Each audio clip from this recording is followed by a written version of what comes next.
Después de más que 4 semanas de diferente competencia, prometo a apertura oficial de Carnaval de San Martin e Festival Village, a temporada tem su diferente reina nang dengan diferente categoria nang. Tapos simang de a photoshoot e a media tour, introdução na prensa, pero também a competência nang de speech e traje cultural, que ahala bastante gente para apreciar o talento nang de diferente participante nang. Finalmente, para lo que trata es Senior Carnival Queen, Serenity Martinez a resultar el ganador absoluto, ganando Miss Amity, Best Swimsuit, Best Headpiece, pero también el título de Miss St. Martin para competencia ng oficial internacionalmente.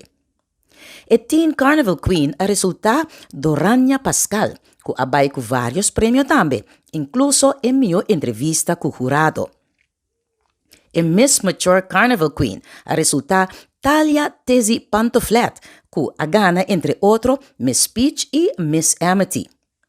Mister a mención de competencia de Junior Carnival Queen que tuvo lugar en luna de marzo y el ganador absoluto a resultar Ariana Dupont, que también gana entre otros mejor traje de gala. Para lo que trata en marcha nang aya aquí nota baiting Juve Morning.